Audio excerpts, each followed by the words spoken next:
All right, welcome. Today we're going to talk about impulse. Now, we already spent some time talking about momentum. And just to kind of recap, momentum was mass in motion. So anything that had mass and was moving had momentum. Anything that was at rest is going to have a velocity of 0, and 0 times anything gives you 0. So anything that is at rest does not have momentum. It must be moving to have momentum. What we're going to talk about today is what we call impulse. And impulse is a change in momentum.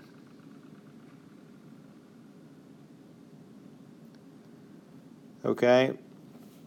Now, impulse is symbolized with a capital J. And so how do we have a change in momentum? Well, if an object is moving, then its speed or its motion can change. Now, most often, an object's mass is not going to change. A person that's running is going to be the same mass at the beginning of the race compared to the end of the race. So a lot of times when we talk about a change in momentum, it's not the mass that's changing, it's the velocity. Now, we talked about a change in velocity in our last unit in projectile motion, and even before that in free fall. And we can calculate a change in velocity, delta v, as taking the final velocity and subtracting the initial velocity. So this is the change in my moment, or this is the change that's responsible for my change in momentum. So if I change the velocity, then that automatically changes my momentum. Now, because we are changing the velocity, we're changing the momentum, mass times velocity, we call that impulse. So you can see in this equation, impulse, J, is equal to mass times a change in velocity. Okay, my momentum equation said mass times velocity. Well, if I change that velocity, Vf minus Vi, then we specifically call that impulse. Okay, now, I'll show you, okay, we know that mass is measured in kilograms. And we know that velocity is measured in meters per second. So if I'm taking mass and multiplying it by my change in velocity, I'm still getting kilograms times meters per second. So I'm still measuring my change in momentum. These are the same units that we use to calculate and measure momentum. So this equation is a valuable one. If you want to circle this, highlight this, make sure that you can identify it so you can come back and refer to this moving forward. Okay? Momentum, a change in momentum as a result is also equal to the amount of force that's being applied to an object over a certain period of time.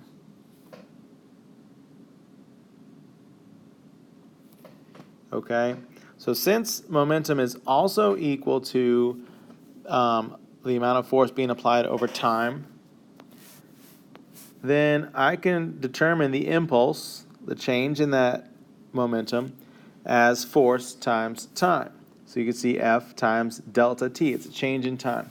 Now, most often you'll see it written as J equals simply F times T, because most of the time starts at 0 when we're timing something. So anything minus 0 remains unchanged. So a lot of times it's just going to be impulse equals F times T. Now, if you remember back to our first unit, the units, or not our first unit, our second unit, the unit for force is measured in newtons. And if I'm multiplying that times time, then I'm multiplying it by seconds. So my unit for impulse in this case is measuring newtons times seconds. So if you think about it, if impulse equals mass times a change in velocity, and impulse also equals force times time, then we can say that force times time equals mass times a change in velocity. If this equals this, and this equals this, then these two also equal each other. So we can combine these two equations into what we call the impulse, excuse me, it's the momentum impulse theorem. So again, it takes J equals this. J also equals this. If that is true, then this equals this. And I get the momentum impulse theorem, which says force times time equals mass times Vf minus Vi. Okay, so it's the same as up above, except it combines those two equations into one equation. Okay? So anytime an object changes momentum, a force is experienced on that object. Whenever it changes its velocity, a force is exerted. So remember, we said in Newton's first law that an object will stay in motion unless acted upon by an outside force. So if an object is moving and it changes its direction or it changes its motion, a force is experienced. Okay? So we can quantify that using the momentum impulse theorem. Now, a lot of times in our vehicles, we've got certain devices that protect our bodies. We've got other devices that are in place that also protect other components by increasing the amount of time it takes to come to a stop. So when you increase the amount of time it takes to come to a stop, then as a result, the force that's exerted is reduced. So there's an inverse relationship between force and time. So let's look at some examples here. Our first example says a 0.5 kilogram football is thrown with a velocity of 10 meters per second to the right. A receiver catches the ball, bringing it to rest in 0.10 seconds. What is the force exerted to stop the ball? So I'm looking at here a 0.5 kilogram football. We know that's mass. We know it's thrown with a velocity of 10 meters per second to the right. So that's measuring velocity.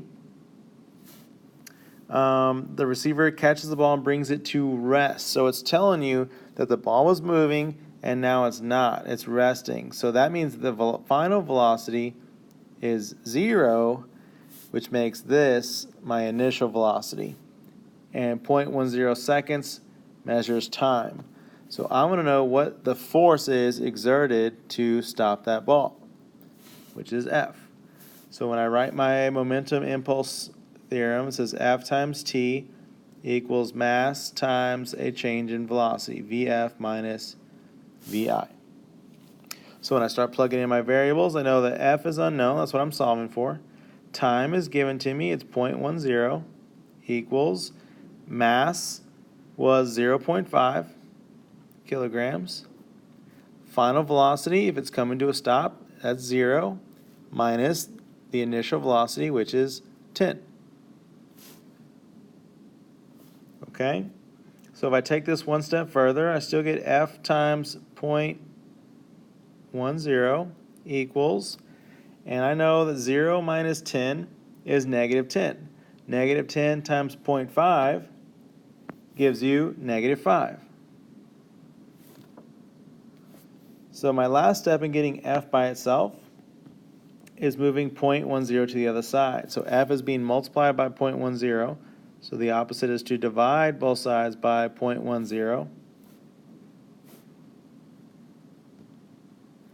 And these cancel out, and that gives me F all by itself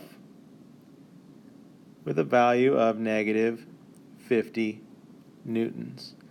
So that means that the receiver applied a force of 50 newtons to the left, causing it to stop the ball.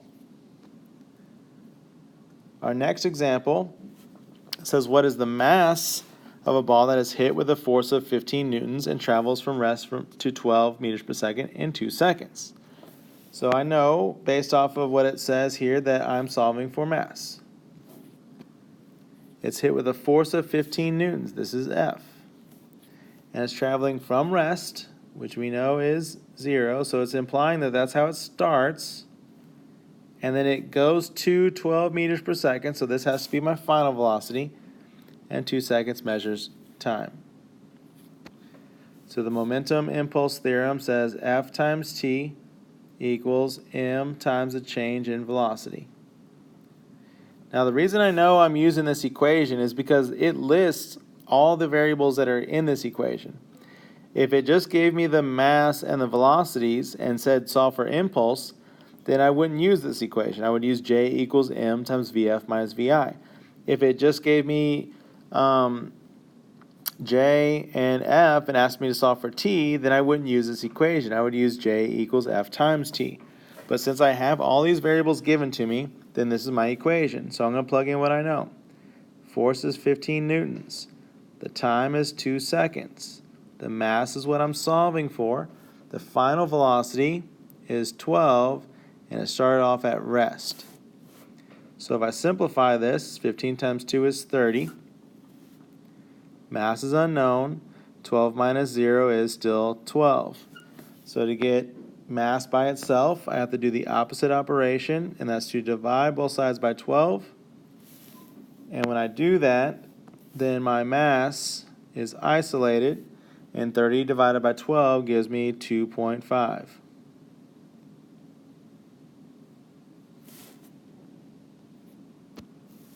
Okay, now I want you to try the third one here. Try the last example on your own. List the variables that are given to you just like we practiced. Pause it, and then when you're ready to check your answer, press play, and I'll share the solution with you. So I have a 50.5 kilogram object, which is mass, and it's at rest. So that tells me the initial velocity is 0. A 3 Newton force, that's F. Moving to the right, a time interval of 1.5 seconds, that's time. What is the velocity of the object at the end of the interval? So it's implying it wants to know final velocity. So I've got mass, VI, VF, F, and T. Then that means I'm using my momentum impulse equation. F times T equals m times VF minus VI. So I'm going to plug in what I know. I know force is 3. Time is 1.5. Mass is 0.5. Final velocity is unknown, and it's starting at rest, so that is 0. So if I simplify the left, 3 times 1.50 gives me 4.50 equals 0.5, and then VF minus 0 is just VF. So to get VF by itself, I have to do the opposite operation. That's to divide both sides by 0.5. These cancel, and I get VF all by itself. And 4.5 divided by 0.5 gives me a velocity of 9 meters per second. So we did 3 examples using our momentum impulse equation. Remember, if you're not given all these variables, then you cannot use this equation. You have to be able to identify what's given to you before you can select your equation. So now that we've gone over several examples, now I want you to turn to page 4 in your packets, and I want you to complete numbers 1 through 14 on page 4. This is our second daily grade. Numbers 1 through 14, use these examples as a reference.